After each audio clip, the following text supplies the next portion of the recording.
It wasn't easy. When you first asked me the question, many memories came in. But I think that one very, very special moment was actually here in Tirana, around some years ago when we did the matching forum. Why was it the best memory? It was because I had the opportunity and the blessing to work with so many different teams and countries. And it was the first opportunity to actually work everyone, every ecosystem stakeholder that I had the pleasure to work with under the same event. So I think that's what it made it special, that it was the entire SwissCP team, the startups, the investors. So that was extremely special for me. When I arrived here exactly 5.5 years, Serbia wasn't the ecosystem that currently is. So it was like the one that gave most of the highest speed growth compared to the rest.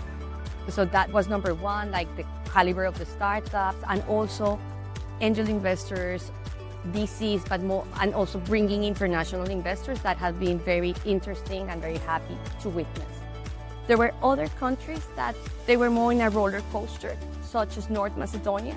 But nowadays, for example, I was 1 week before there, and it was spectacular to see not only, let's say, the Macedonian ecosystem, but it seems, at least from the external point of view, that it starts to be like, it's not about North Macedonia, it's about regional.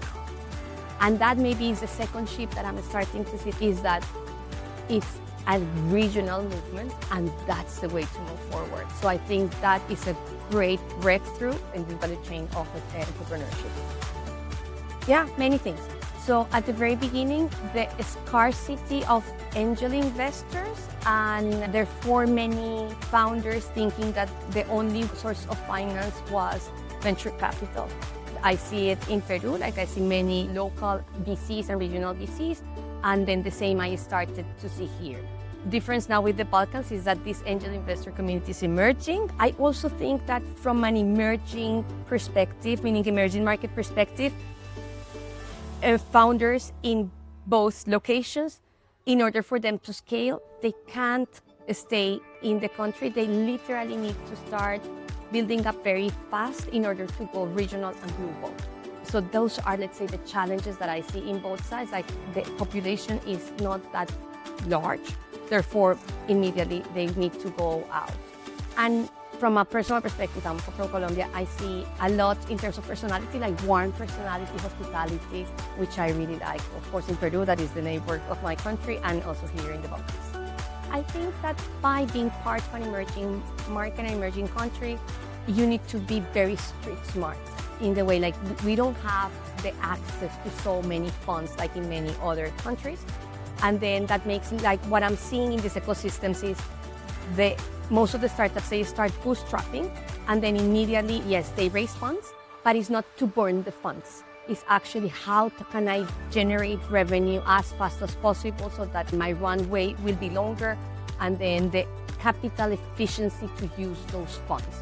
That definitely think it's an asset that in many countries, in other type of countries that I also work with, is this luxury of abundance in terms of resources, and then you burn cash without the urge to actually go that customer validation, that revenue, that getting those unit economic right. Part of what I love about SwissCP, working with many organizations, is that all efforts are towards sustainability, meaning how can everyone, all ecosystem can operate without any support.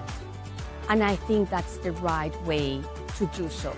And one of the things that I see in SwissCP in every country that I go is the unbelievable bench of mentors, global, which is fascinating, because if I were a founder and I was starting that journey, having the beauty about coming to an organization that where I can say, this is exactly my need, and then the organization can look in this unbelievable bench of mentors globally and bring it, I think that's such a luxury in the world.